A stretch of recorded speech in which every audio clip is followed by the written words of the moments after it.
Hey everyone, thank you for tuning in again today to Tony the Mayor, that's Tony the Mayor Tim's podcast. And this is my time to share with you stories of experience, strength, and hope. And I'm glad you tuned in today, coming to you live from the Lava Lounge, better known as my basement. Today, I pray that all is well with you. Now listen up. Don't forget to like us on YouTube, Apple Podcasts, Spotify, Anchor FM, and many other platforms. And it's so easy to find us. All you have to do is Google Tony the Mayor Tim's. Just put that in the Google search and a link should pop up that leads you to the show or one of the shows, and you can take it from there. Now don't forget when you get there to like us, leave a comment, share, download, share, and download the podcast. Most of all, we want you to leave that comment. I want to know what you think. Tell me a little bit about it. Leave me a message. If you want to reach me, you can reach me by going to bigdog0862@me.com. Or you can call me at 785-307-4662. I thank you for tuning in today, and I want you to sit back and enjoy today's story of experience, strength, and hope. This is Antonio, the Mayor, Antonio Timms, and I'm with my buddy Brewel, Currie again. Street Prophet, right? Yeah, Street Prophet, brother. And before we got on, we started talking about it. We did talk about some of the things that some of the ventures that you have, like you're going to do your. I know you've been doing your shirts, T-shirts, the merchandise, anything like that. Getting more of a hands-on type of thing of you doing it yourself now and doing some things. Mm-hmm. I really, that's a good idea, man. Well, yeah, I love it because too, like we were talking about getting my kids involved, but I'm also thinking about like using it as a mentor program as well. You know, to reach the young people, give them something to do. You know, tie it in and everything. Now we talked. I talked to some friends earlier. I just told you about it.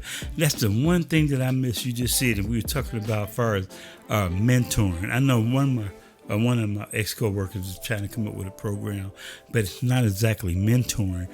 Everybody seems to kick against that for some reason, you know, when it comes to trying to start some type of program, which we need. Yes. I think it's very important, you know. I think it's good. Me, when I grew up, I saw other people. I did a program, after school program with the Park District, and that's how I learned a lot about photography. Developing back then, we used to develop our own film, you know. So I learned a lot about developing film from. It was a black guy that was a photographer for somewhere, you know. I don't know if it's newspaper or anything, but he used to, you know, every evening, you know, come in after school and teach us that, and you know. And back then, you just look at it, this old man coming in showing us stuff. But you now I look at it, man. These are the guys that decide to mentor somebody, you know. My football coach, driver's ed teacher. And when you walk riding around Chicago, man, driving all the time, man, he used to just drop wisdom in us all the time, man. He was an excellent football coach, excellent teacher, just doing things like that. So I know that we need mentors. We need men and women, but we need men that's gonna teach these guys just how to be men, how to dress and carry yourself at different things you do for different places. You know, where you're going, whether you're going to interview for a job, because some of them don't even know how to interview for a job. Power. I like to call them power skills. Okay. You know, power skills, because that's what they are. They empower, you know, young people to be successful in different aspects, you know, their life and everything. Just like you said on the budgeting, my parents were working class, you know, my generation, you know, our parents was working nonstop, bringing home the food, the money, you know, to take care of the bills and make sure you have a roof over your head and food on the table.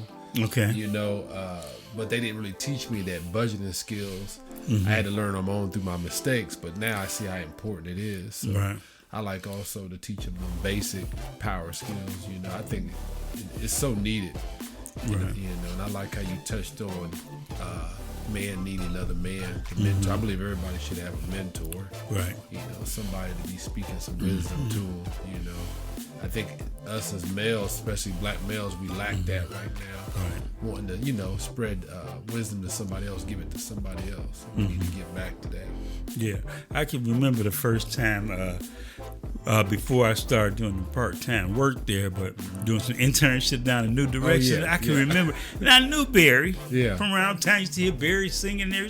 But boy, that's a whole different element when he used to be down there.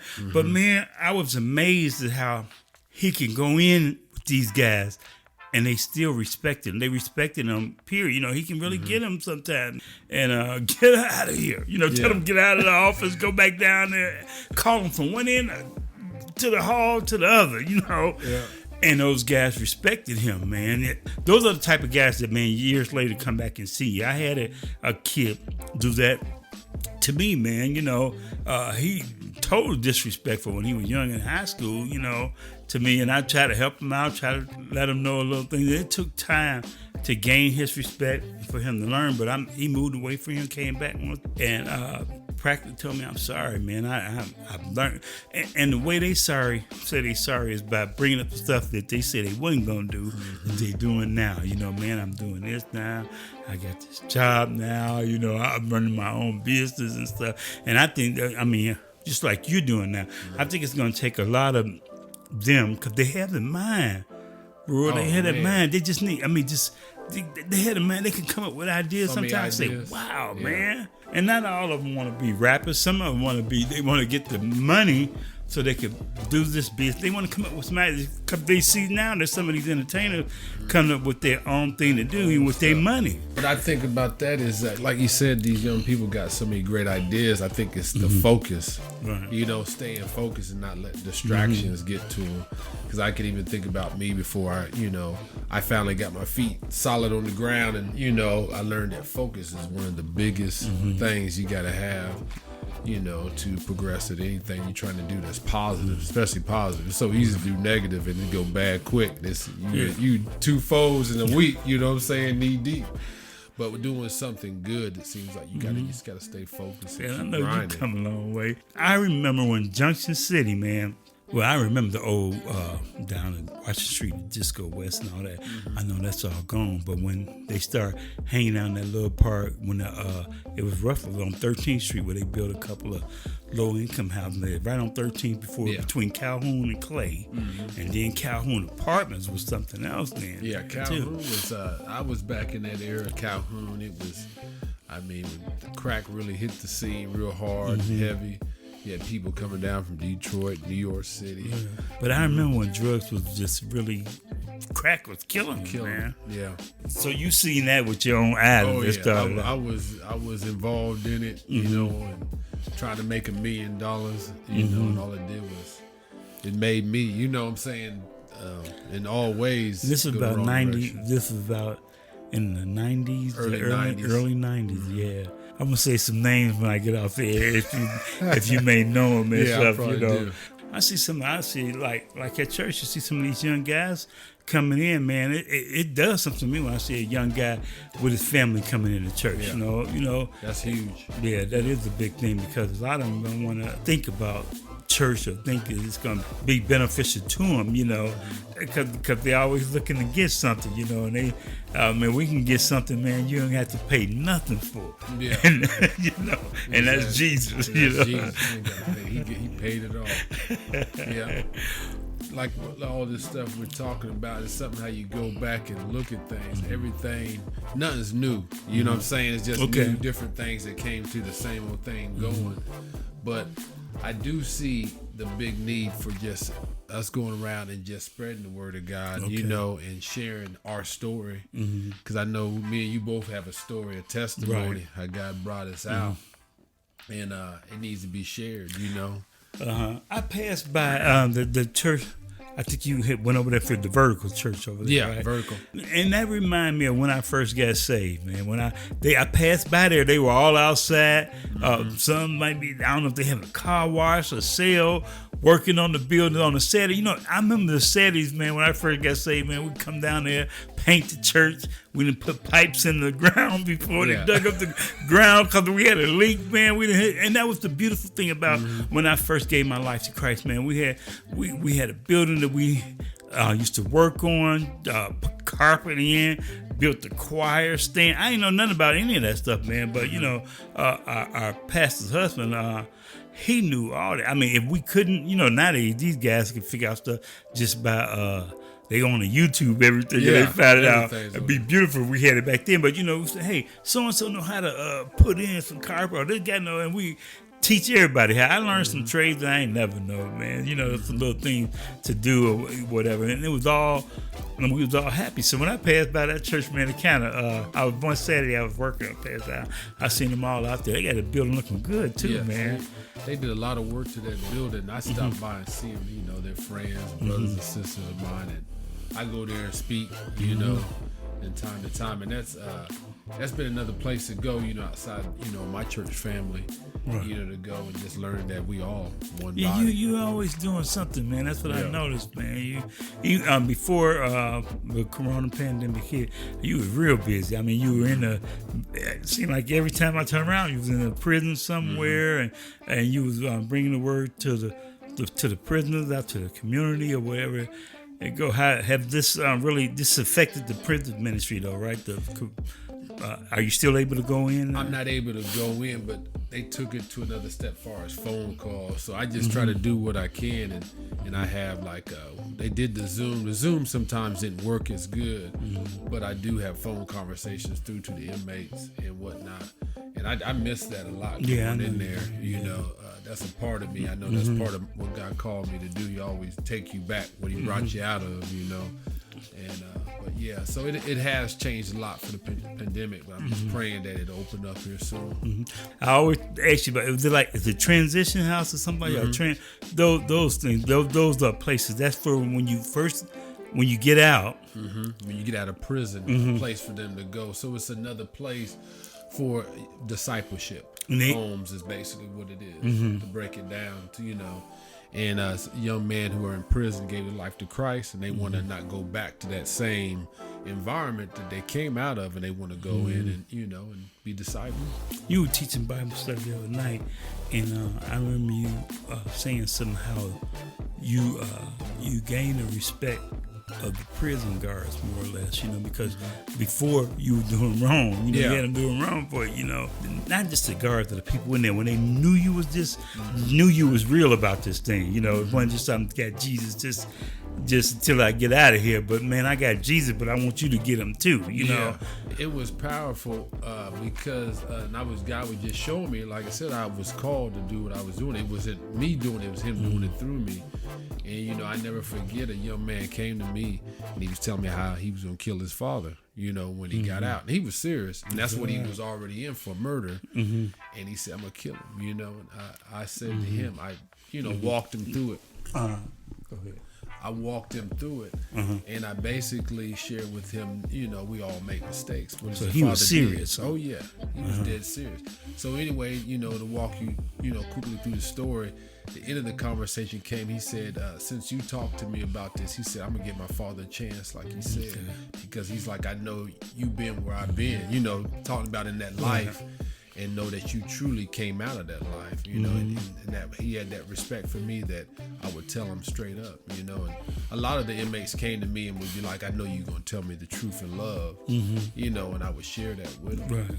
And then the guards, it was remarkable how the guards would come to me. Like I said, I'd just be walking along, a guard would call me over, and it was just like that Joseph favor, you know, in the prison. Right. And they would be like, hey, they would offer me things at times, but you know, I didn't accept things just to, you know, them bringing to me, but they would show me that favor, and they would tell me, you a light in here, you know, and you're changing people's lives and you don't even know it, but you're making a difference in this place. Follow a lady Facebook got her ministry more or less, and the people that she didn't have the building. Her ministry held the people that were with her. They're outside the jails in Chicago, waiting for people to get out. You know, they've communicated with people before that they know that's in prison, that changed their lives or want to do right, and they help them. You know, they waiting on them when they come out, man. Waiting on them with clothes and helping them get a job. And you know, one of the roughest things that I heard them say before is that she said she was talking live on Facebook talking about all they do is open the gates, Cook County Jail, and let them out. They ain't got no way to get on the bus. You know, they ain't got no money to get. So what you think they're going to do? Yeah, what are they going to do? You let them right out. And the neighborhood ain't good either, you know. So you letting them right out and letting them right back out there with nothing. They have to hustle right from the gate. And she was joking about how a lot of them, they've been in there, you know, like it's a county jail, you know, you can go to prison, but they've been in there trying to be charged for 6 months to a year or something like that. And then you just give them the same stuff they came in there. You know, they ain't been able to make bail. So you give them the same stuff they came in there with, get your clothes, get this, and all right. You know, they dropped the case. You know, and where do they go from there? You know, you may have lost the support of family members, job, place to live. Job. Yeah. One of the preachers on that I listened to online was just talking about how hard it is, and I think you talked about it too. About talking about how hard it is sometimes for a felon to get a job. Yeah. You know, and it's something, the discouragement that they already have before you getting out. The first thing you're thinking, where am I going to work? Yeah, you know what I'm saying? I'm going to be doing the same thing. So think about it. You know, they want to do better, so they go right back to what they always was doing. You know, thinking maybe it'll be different this time. Yeah. I've been locked up for a few hours. You know, wasn't no big crime. It was they had overpayment on my unemployment. They came in the rest and paid it back. I said, I ain't paying nothing back. Y'all gave my money. That's your fault. They came right down to my job and got me, man. That's something. Yeah, so I've never been locked up, but I was on my way to when I was in the military. I was in the military, man. I was doing stuff, man, that I could have been. You know, so I know it was the grace of God, man, but I was hard hit. You know, I didn't want to do that, you know. So I could have been in the same position. I could have had that wife whose husband is there, you know, and everything, you know, because a lot of times the wives telling us don't do this and don't do that, but we hard hit. We're going to do it anyway. You want to listen to your friends more than her. I had friends from Detroit, Mississippi, man. I was hanging with them. You know, they ain't had no fear. But me, man... Ain't that something I thank God that I had? Even though the dirt I was doing, I had this inner thing inside of me let me know this ain't right. Yeah, you had it in there. This ain't right. And I look at the partners next to me. They act like it was cool. It was no worries. But something inside of me was like, this ain't, this really ain't. A friend of mine had a pistol, man. You know, he had an old revolver, man. They talking about robbing somebody, man. I was like, oh, wait a minute, man. Y'all talking about doing some real stuff now. You know, I wasn't into that, man. Yeah. I was into that we only made $50 now, man. If we come up with something, we can make $100 or, you know, we can make a 5, 10, you know, thousands of dollars for it's always gonna, you know, it's always bigger and bigger. It always gets worse and worse. Your desire for it gets more, you know. And I knew that wasn't me, man. I remember I told you guys about when I gave my life to Christ. My buddy was still out there, man. We got saved, and we had church Sunday morning and Sunday evening. Before we really got saved, we had between them two services, man, we'd be at the NCO club, man, get toe up. So we might make it back tonight, you know. Name was Nelson, man. And we end up ushering, you know, we started to get a little real. We started ushering in the church and stuff. But he backed off a little bit, man, but I hung with it, man. I stuck with it. And stuck with it for a while. And this just changed my life. I just always think about what would happen if I hadn't did that. That's something. All right, thank you again for listening to my conversation with Brewel Currie. That was only part 1, so make sure you listen in next week to part 2 of my conversations with BC. Thank you, and you have a good day. Thank you for listening to another episode of Experience, Strength, and Hope. Come back and continue to listen on any of our other platforms such as YouTube, Spotify, Anchor.fm, and Apple Podcasts. We encourage you to not only listen, but also reach out and share your stories of experience, strength, and hope at bigdog0862@gmail.com or 785-307-4662. I'm Anthony Timms, and this has been another podcast of Experience, Strength, and Hope from Tony the Mayor Timms. Be blessed, be strong, and most of all, be real.